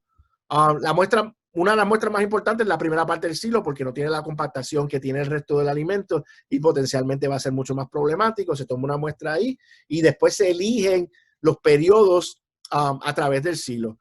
El problema más grande que tenemos en el silo, en mi opinión, es que se construyen silos demasiado grandes para los tambos o la granja que estamos trabajando, y eso es un problema porque aumentas el tiempo de exposición a oxígeno al material, ¿no? Y eso conduce a fermentaciones secundarias. Así que puedes tener un silo perfecto, fermentó todo bien, no traiste nada del campo, pero simplemente en el día y medio que esa cara del silo estaba expuesto a oxígeno, puedes tener reocurrencia o puedes despertar algún crecimiento fúngico y una contaminación. Pero muy buena pregunta. Hay que ser metodológico en todo eso. Se pueden establecer esos protocolos simplemente aumentando la cantidad de muestras. Y el ejemplo de la cubeta llena de 5 galones, yo creo que es por lo menos para mí, lo más práctico que hemos desarrollado nosotros en este tema. Consulta el doctor Carbona que si se puede referir al sinergismo de las micotoxinas y los efectos clínicos. Pues yo soy metodológicamente un purista y a veces no sé si puedo definir sinergismo efectivamente. ¿Sabes? Para mí sinergismo es que la suma de los individuales es más grande que el efecto individual. Especialmente porque muchas toxinas funcionan, hay sinergias en el sistema, ¿no? En el animal, pero sus metodologías de efectos son diferentes, ¿no? Así que sería sinergia si afectas el hígado y ahora el hígado es menos eficiente en detoxificar las otras micotoxinas. Si eso es sinergia, sí existe bastante comúnmente. La múltiple contaminación de alimentos para mí es un fenómeno del día a día. O sea, la gran mayoría de los alimentos van a tener más de una micotoxina. Y yo diría que los efectos aditivos de eso es importantísimo, especialmente por los factores que dije, que si alguno de ellos se asocia a un estrés específico en ese sistema y después cambia el estrés en el sistema y está el otro esperando ahí oportunísticamente, pues sí puede haber un efecto. Y además, pues si hablamos de los órganos sensitivos, que sería pues el hígado y el tejido intestinal, pues sí es posible de que si tú combinas ese efecto con la capacidad del animal de reducir, pues sí puede haber una respuesta ¿cómo se dice eso? Sinérgica. Llevo mucho tiempo acá, sí, disculpen que a veces el español se me olvida. Sí. Pati Saborío quiere saber si nos va a compartir las diapositivas. Pues depende de ustedes, yo se las envío y ustedes Por favor, yo les sirvo de instrumento sí. a Pati y los demás participantes. Me las envía, por favor. Entonces, si fuera tan amable. No hay problema. Dice, animales que consumen alimento contaminado con altos niveles de micotoxinas pueden eliminar las micotoxinas a través de fluidos corporales como la orina o las heces. Pues sí, en general los animales son extremadamente eficientes en detoxificación. Tú sabes, si usamos el ejemplo de la aflatoxina en la leche, tú estás convirtiendo la aflatoxina en una molécula menos tóxica y estás reduciéndola casi 99%. Es 1% de la aflatoxina que termina en la leche. Solamente 1% de la aflatoxina B1 termina en la leche. Eso no quiere decir que lo que todavía está en el animal no va a causar problemas en el animal. Por eso es que yo digo que la cantidad, si yo hago un experimento clásico de toxicología, yo estudio cuánto puse en la dieta y cuánto salió y calculo cuánto verdaderamente el animal tuvo expuesto. Pero cuando estamos hablando pues de metabolismo, pues la orina pues es una fuente de excreción muy común. Y ahí es donde se analizan muchos de los metabolitos de análisis de exposición, especialmente en los humanos, porque la orina en los humanos es un análisis no invasivo, ¿no? En muchas poblaciones es mucho más fácil tomar una muestra de orina que una muestra de sangre. Y sí, ahí se detectan muchos. Honestamente, en todos los sistemas que se ha estudiado, hay algunas excepciones de animales que son extremadamente sensitivos. La gran mayoría de los animales son relativamente eficientes en detoxificación. Si le hacemos daño a los órganos importantes en detoxificación, como el caso del hígado, pierden efectividad. Pero en general sí va a haber un alto nivel de esas toxinas que el animal va a poder procesar y va a poder detoxificar. Y si ella está saludable, si la vaca está saludable en un sistema donde tiene bajos estreses adicionales, es muy probable que ella tolere una gran cantidad de estas toxinas. Don Jorge Trejos consulta cuánto podría reducirse la absorción de nutrientes por daño en el intestino a causa de las micotoxinas. Pues es uno de esos factores complementarios, ¿no? Porque a la misma vez también se reduce la absorción de adicionales micotoxinas, pero es un tema que nosotros hemos estudiado mucho, porque muchas micotoxinas impactan la capacidad oxidativa del sistema, ¿no? Causan muerte celular. Esa muerte celular produce estos peróxidos que requieren antioxidantes para estabilizar, que no sean más impactantes en el sistema. Y una de las cosas que nos afecta es que si tú irritas la pared intestinal, lo que estás haciendo es reduciendo la superficie de absorción en ese tracto digestivo. Y puedes, a consecuencia, tener entonces menos antioxidantes en el sistema porque esos nutrientes importantes pues tienen menos capacidad de absorción.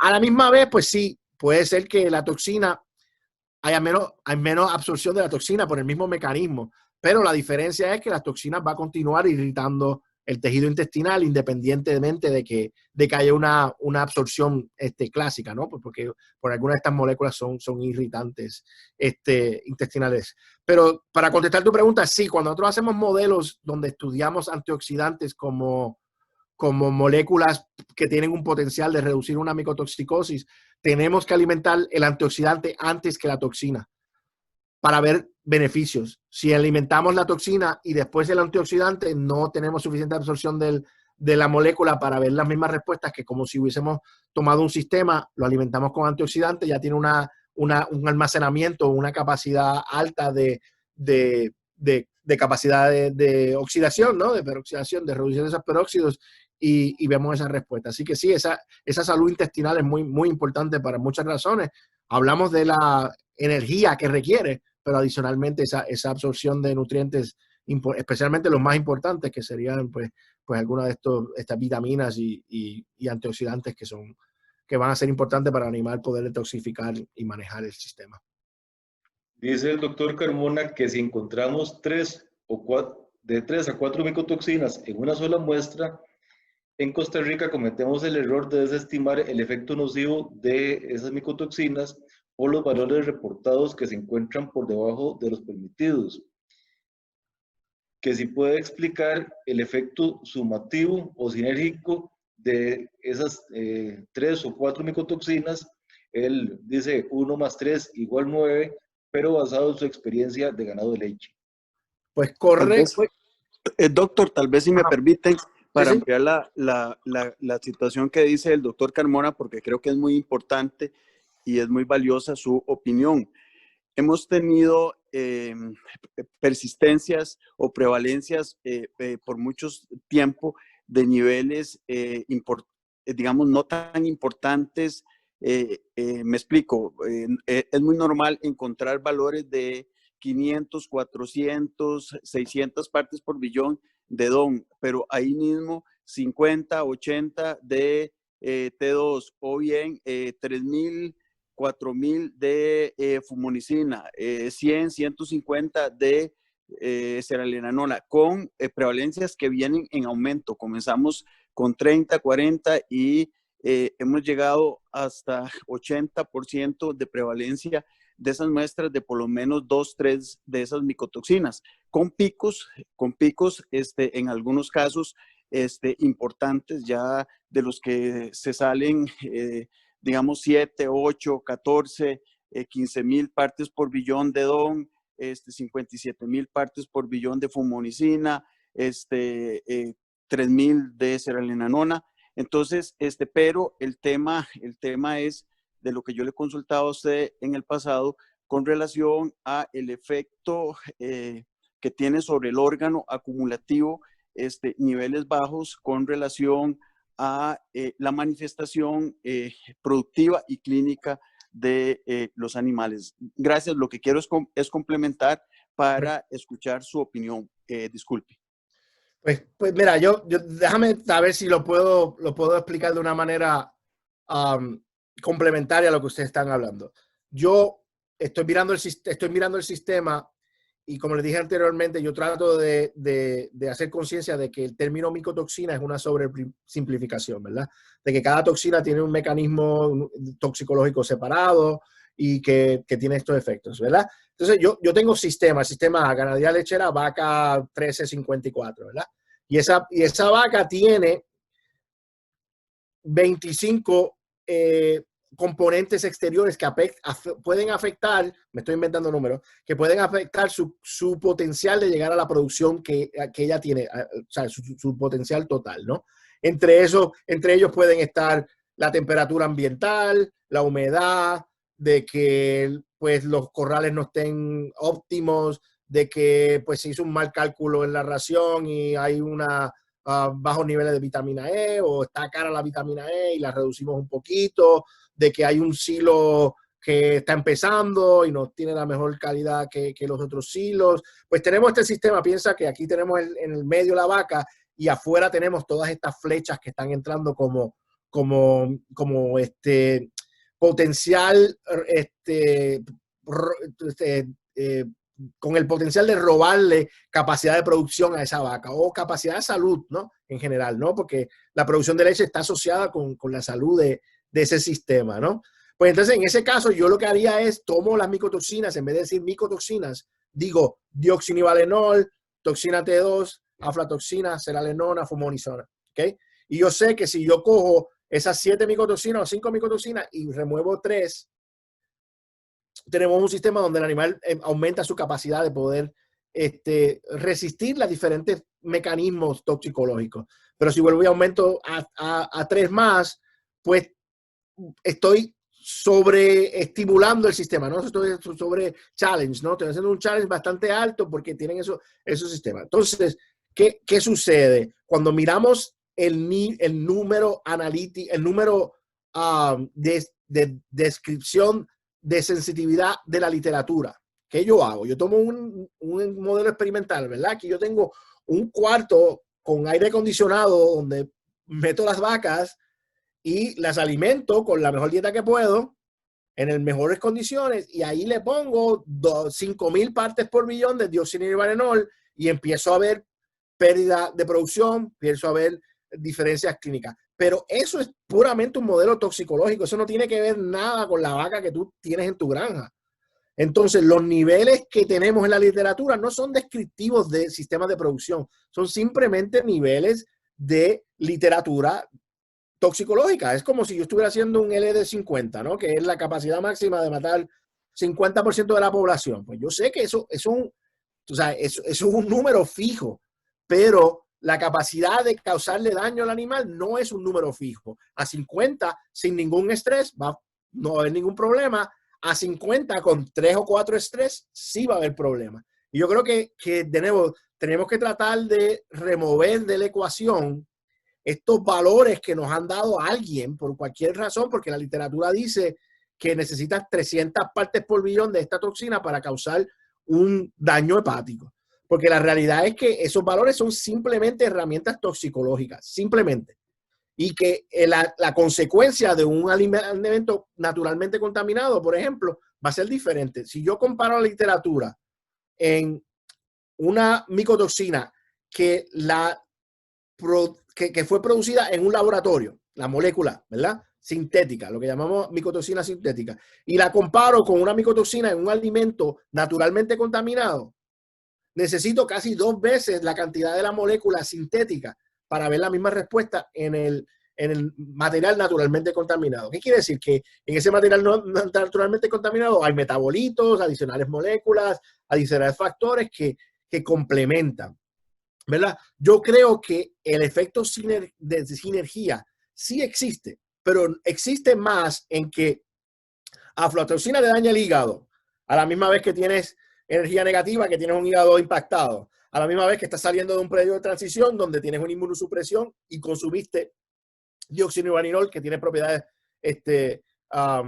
inmunosupresivas, a la misma vez que el dioxinivalinol, la toxina T2 causan inhibición de síntesis de proteína, y esa inhibición de síntesis de proteína disminuye la capacidad de respuesta inmunológica de ese animal. Entonces, sí, esa combinación de esos efectos va aumentando y va llegando al que el 1 más 3 de 9, ¿no? Yo hago un ejemplo muy similar al que hace el doctor Carmona aquí. Yo le digo al químico analítico de mi laboratorio de que para mí nunca en el campo 1 más 1 es 2. Nunca. 1 más 1 es 1.9, 1.8, 1.6, 2.1, 2.3. El segundo que 1 más 1 me dé 2, yo sé que hay algo mal, porque esa no es la realidad del sistema, ¿no? Para un analítico, un químico analítico, 1 más 1 siempre es 2, ¿verdad? Pero para nosotros que estamos en un sistema dinámico, eso nunca existe. Así que sí, yo creo que hay un efecto sinérgico, ¿no?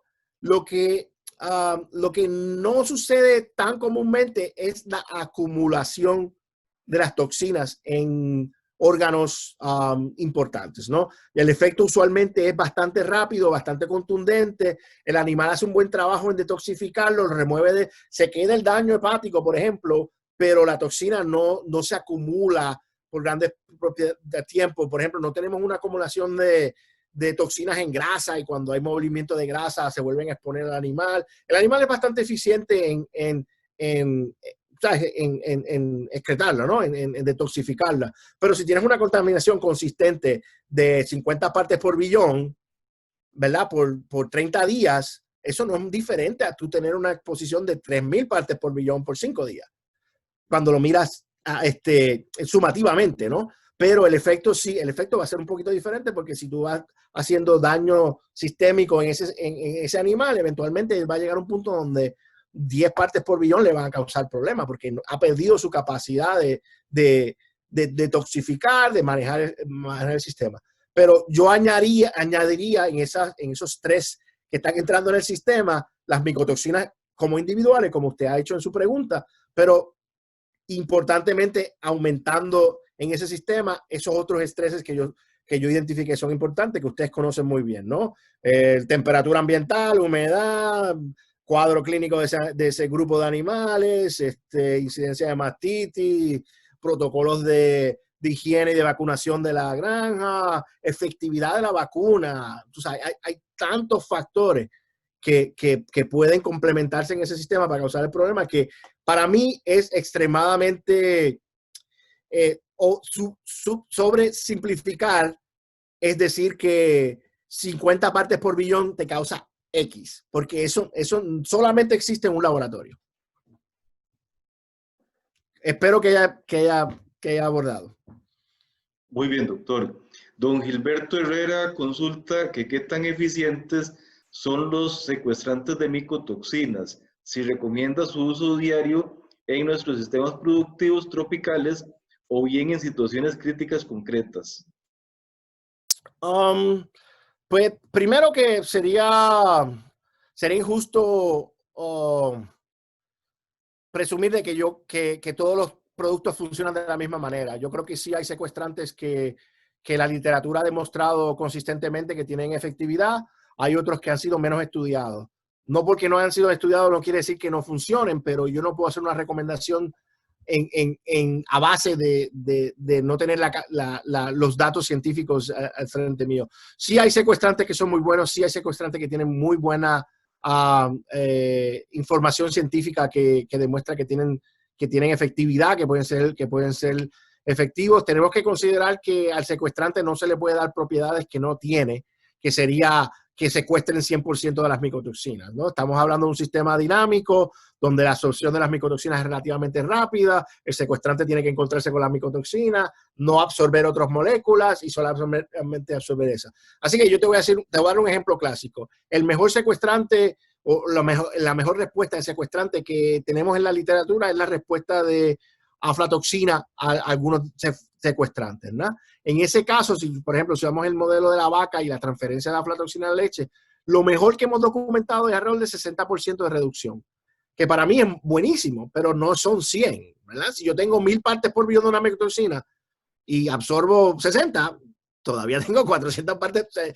sea, todavía tengo 400 partes por billón en ese sistema que pueden ser lo suficiente para causar un problema clínico, que no asociemos la introducción del secuestrante a la eliminación del problema.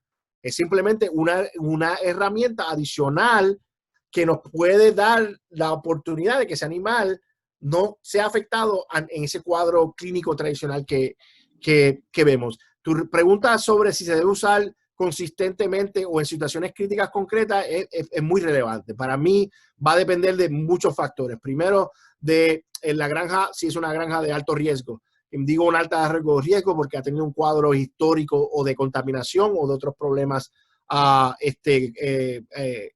complementarios, ¿no? Si es una granja con ese cuadro, pues sería mucho más importante introducir esta tecnología consistentemente en el sistema, simplemente como una garantía, como una herramienta adicional para que el animal llegue. Yo diría que es comparable a un programa de vacunación, ¿no? Vamos a poner la vacuna no porque el animal tiene la enfermedad, sino porque existe el potencial de que el animal esté expuesto a esa enfermedad. Sin la misma respuesta, pero vamos por ese camino. Pero en muchas operaciones donde yo trabajo, también lo que hacemos es utilizamos estas tecnologías para situaciones críticas concretas como tú preguntas. Por ejemplo, analizamos si el factor de alto riesgo es en el periodo de transición y aseguramos que en el periodo de transición se utilice esta tecnología a dosificaciones que son recomendadas, ¿no? A dosificaciones buenas. ¿Por qué yo digo eso? Porque hay muchas veces que una de las cosas que sucede es que, por ejemplo, que la dosis del producto sea 20 gramos por vaca por día, ¿verdad? Y tú vienes y dices, tú sabes, no, está caro, vamos a darle 10 gramos y solamente a las vacas de transición. Pues entonces ahí tú tomaste una tecnología que potencialmente podría tener un valor, potencialmente la pusiste a una dosis no efectiva y ahora no tienes respuesta. Ahora es para mí es más caro poner un producto por debajo de su dosis efectiva porque la estás poniendo y no estás teniendo la respuesta. Yo prefiero que tú me digas a mí, mira, tengo una situación económica donde es más difícil para mí justificar ponerlo todo el año. Vamos a hacer un estudio y evaluar cuáles son los puntos críticos, si es el transición, si es el verano, si es la temporada de lluvia, si es cuando abrimos el silo, etcétera, ¿verdad? Y en esos periodos introducir el producto o la tecnología en dosis que sean dentro de las que sean recomendables, especialmente las dosis más elevadas, ¿no? Pues entonces ahí garantizas que la inversión que estás haciendo por lo menos tiene mayor posibilidad de darte un resultado económico. A veces me preocupa pues la dosificación. Yo la verdad que una de las cosas que más enfatizo cuando en mi trabajo de campo es que hay que tener mucho cuidado con la dosificación. Tú sabes, 10 gramos cuando la dosis es 20 no quiere decir que es 50% de la dosis. Eso así no es que funciona. Tú sabes, tienes que entender que tenemos un sistema complejo que es el rumen y esas cosas tienen que encontrar. 10 gramos en un rumen, tienes que pensar que tiene que ser una molécula que tenga gran cantidad de afinidad para poder encontrarla. De nuevo, el número no importa. No estoy criticando los productos que se venden a 10 gramos. Es discreción de la empresa demostrar que a 10 gramos funciona a 20, 30, 40, 50. Eso yo no lo puedo saber porque no conozco todos los productos en el mercado. Pero los que hemos estudiado, pues hemos estudiado y usualmente entendemos que las dosificaciones, esas dosificaciones que se utilizan como preventivas, a veces pues no son tan efectivas porque están un poquito por debajo de la dosis, la mínima dosis dosis efectiva. Espero que le haya Muchas gracias servido. por su amplia respuesta. El doctor Carmona consulta que qué opina del rol que juegan de manera complementaria a los luminosilicatos, Aluminisilicato. los protectores hepáticos, fructooligosacáridos, manano-oligosacáridos, betaglucanos, 1,3,1,6. Me puso un trabalenguas para alguien que no es experto. Dilo 5 veces rápido. Pues yo soy, es mi filosofía personal de que para mí la manera más efectiva de reducir los efectos asociados con una micotoxina es tener una estrategia que sea multifactorial, de tratar de reducir la absorción de las micotoxinas a través de un secuestrante, de a la misma vez aumentar la concentración de los antioxidantes que podrían ser considerados como los protectores hepáticos, de utilizar algunas moléculas que nos ayuden a mantener la salud intestinal, que podrían ser los compuestos asociados con las levaduras, ¿no? Estos manooligosacáridos y los betaglucanos. Pero lo importante es que todas esas tecnologías se estén utilizando en dosificaciones que sean efectivas. Y eso es lo que a veces me preocupa, de que cuando vamos a tratar de combinar 3 o 4 o 5 de ellas, pues reducimos la dosis de cada una de ellas y están por debajo de su dosis mínima efectiva. Y entonces ahora tenemos una mezcla de cosas que está por debajo de su capacidad. Pero definitivamente, y nuestra investigación confirma eso, de que la estrategia de multifactorial es la más eficiente en crear condiciones favorables para que el animal pueda pasar por esto. Nosotros hacemos mucho trabajo con antioxidantes, es una de las áreas más interesantes para nosotros, un poquito difícil de estudiar porque los modelos de capacidad antioxidante de los animales son complejos y la verdad que no hemos tenido la efectividad que nos gustaría, pero sí, yo creo que esas estrategias multifactoriales son mucho más efectivas. Y si le añades a esa, pues reducción de contaminación, identificando cuál es el alimento que está causando la mayor problemática y dosificándolo en la dieta, pues yo creo que sí, así es donde podemos ser efectivos en manejar el tema.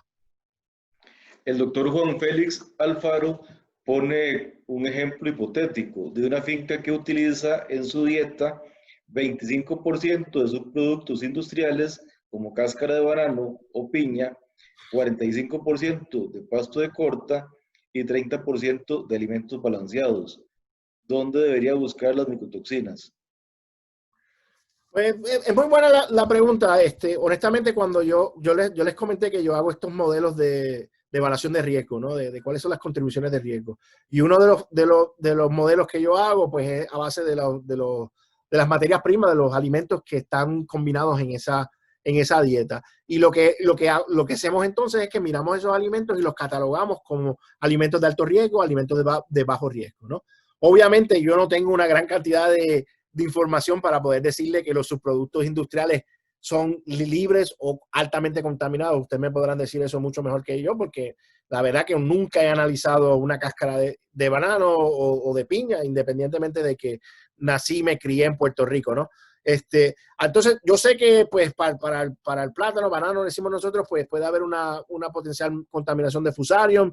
Amoniliforme es comúnmente encontrado en el plátano, pero honestamente no sé si sería un alimento de alto riesgo. Habría que hacer un estudio detallado, limpiando el método analítico, porque de nuevo no es un sustrato que comúnmente se analiza en ninguno de los laboratorios con los cuales yo he estado asociado. Así que yo buscaría entre esos alimentos y utilizaría ese porcentaje de la dieta para tomar decisiones de si es alto riesgo. Pero de nuevo, si el alimento balanceado, ¿verdad?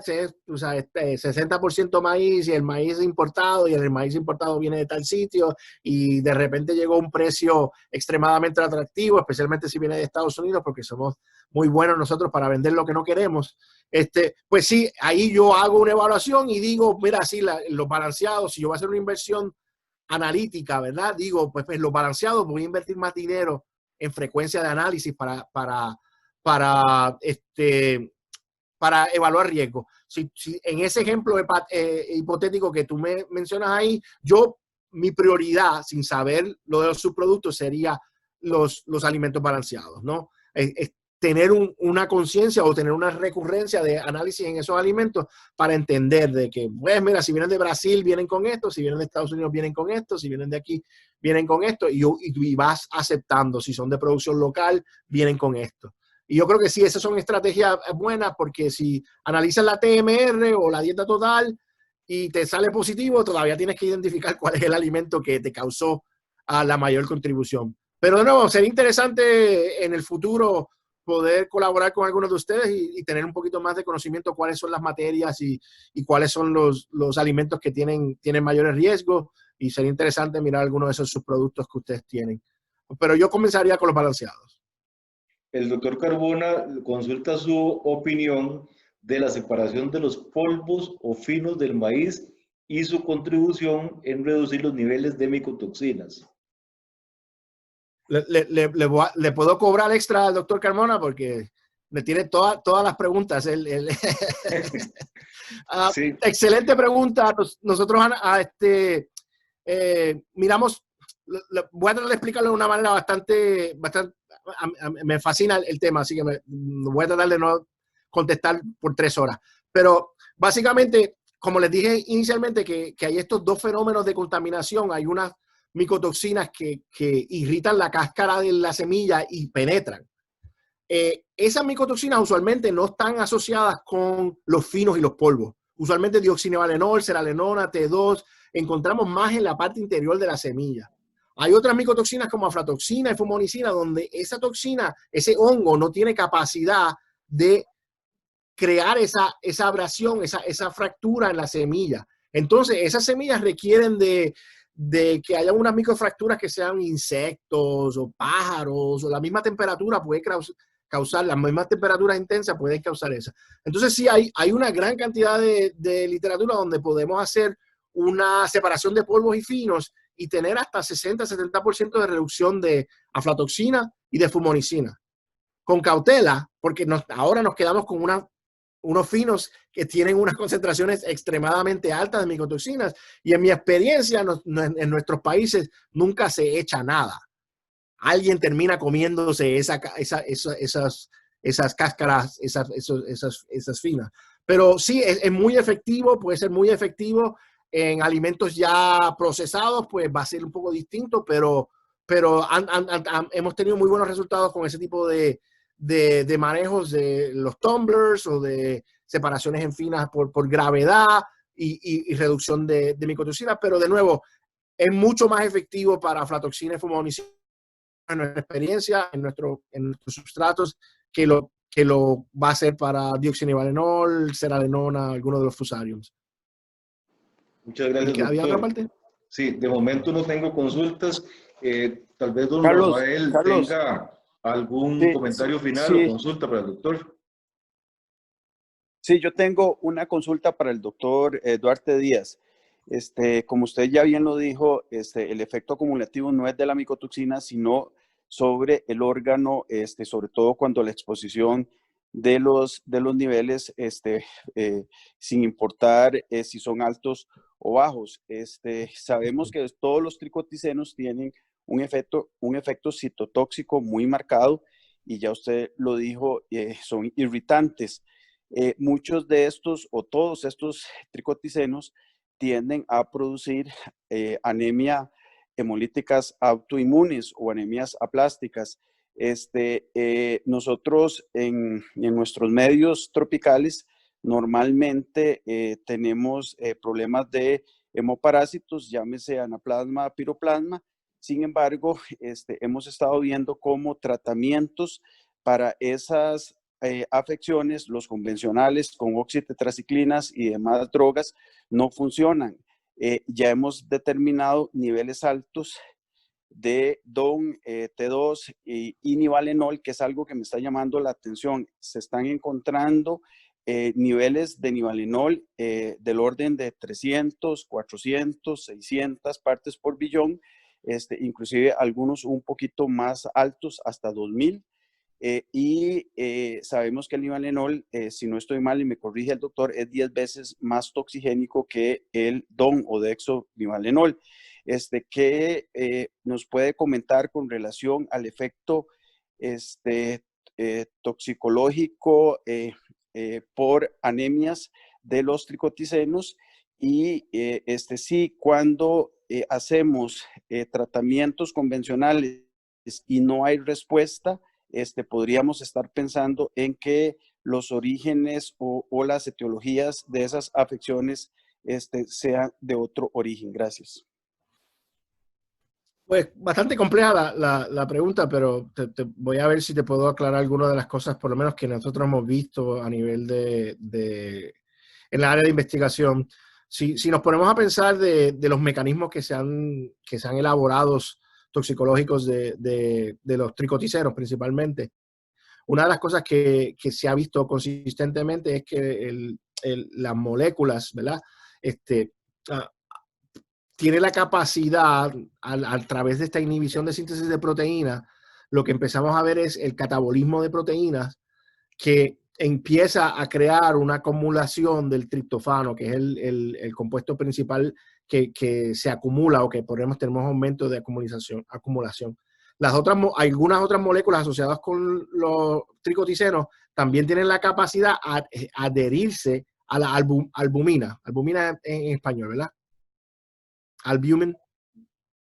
Albumina, correcto, que también se ven, la hemos visto alteradas, correcto. Ok, pues entonces pues, lo que vemos es que están pasando dos cosas. El tricoticeno afecta la síntesis de proteína, que reduce la cantidad de albumina.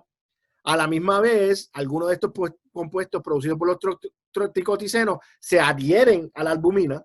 Entonces tenemos triptofano en la sangre que no puede adherirse a la albumina y queda libre y pasa la membrana cerebral, que es lo que causa el efecto de rechazo de alimentos en los cerdos, por ejemplo, clínicamente. Eso es lo que usualmente vemos, que es una respuesta de triptofano, ¿no? De una respuesta neurológica asociada con que hay mucho triptofano, no hay suficiente albumina para adherirse, queda libre y ese aminoácido o ese compuesto libre pasa a la membrana cerebral y causa esa respuesta de rechazo de alimentos. Entonces, cuando miramos el sistema de esa manera, pues sí, podemos ver que todas estas moléculas van a tener diferentes mecanismos que se pueden ser complementarios en esa respuesta, ¿no? Tienes una reducción de inhibición de síntesis de proteína, tienes menos albumina. A la misma vez, si tienes menos albumina y tienes una droga que necesita una proteína como portador, pues obviamente vas a tener una menor respuesta de esa droga. Y eso se ha estudiado también en avicultura. Hay buenos modelos donde han demostrado que altas concentraciones de micotoxinas desactivan o afectan negativamente la efectividad de algunas drogas que necesitan ese mecanismo para poder moverse y llegar a los puntos de efectividad, ¿no? Donde tienen que ser transportadas, ¿no? Así que cuando tú miras en todos esos sistemas y ves cómo se complementan, pues es fácil convencerte de que esa asociación común de esas moléculas pueden tener esos cuadros que están viendo ustedes. Usualmente, yo diría que también tiene que haber algún cuadro clínico diferente que sobrecondicione al animal. Yo diría, podría ser clásicamente un estrés calórico, ¿no? El estrés calórico entre sí también va a tener esas diferentes respuestas fisiológicas asociadas, ¿no? Empezando con la pérdida de consumo de materia seca, que puede ser un mismo mecanismo de reducción de proteína en la dieta, etcétera, a fenómenos más específicos como una respuesta del heat shock protein o de respuestas de estrés como la respuesta de cortisol. Yo creo que yo diría una cosa, yo los aplaudo por tener tanta la visión de poder poner todos estos sistemas juntos. No son muchos lugares donde yo he estado asociado, donde a nivel clínico las personas están pensando a ese nivel. Usualmente, pues la gente quiere ver que factor 1 causa factor 1 y eso es todo. Pero yo creo que en general niveles medianos o bajos de micotoxinas complementan algún cuadro. Y para que se vean esos cuadros consistentemente, es posible de que hay un factor número 3, un factor número 4 que están contribuyendo a ese cuadro, ¿no? Sea alguna respuesta microbiana que ustedes tienen consistente en el sistema, ¿no? Lo que sí me acuerdo de vivir en el Caribe es que no tenemos estaciones de romper ciclos de secuelas de microbianas, así que es mucho más complicado tener esos cuadros recurrentes. Pero sí, asociado yo veo por lo menos el análisis que han hecho ustedes, me parece muy práctico, me parece muy viable. Yo diría de que sí, con lo que conocemos de las micotoxinas, es muy probable de que las micotoxinas estén contribuyendo significativamente a ese cuadro. A abordarlo un poquito más para saber si hay algún fenómeno o factor adicional que tienen ustedes en su región que puede ser complementario. Comenta el doctor Carmona que ese punto que explicó de reducción de albúmina circulante hace que muchos medicamentos que se unan a proteínas plasmáticas no tengan respuesta por su farmacocinética.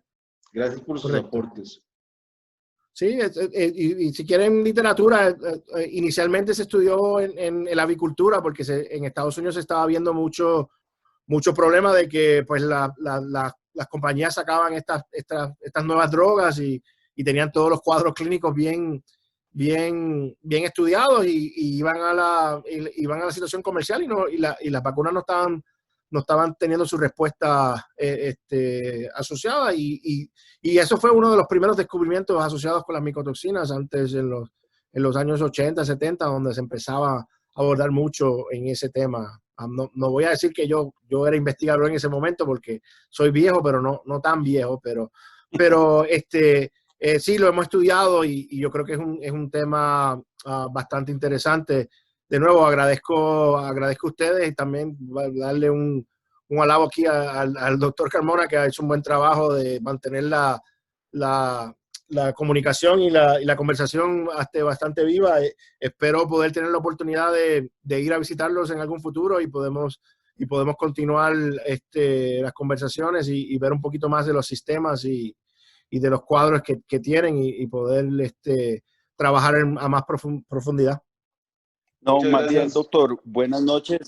Más bien, muchísimas gracias a ustedes. Buenas noches a las personas que se quedaron hasta el final. Yo quisiera comentar que por iniciativa del doctor Duarte Díaz, con la Cámara Nacional de Productores de Leche, vamos a hacer una especie de convenio, si nos lo permiten, que ese fue el ofrecimiento del doctor Duarte Díaz y muchas de las inquietudes que se abordaron,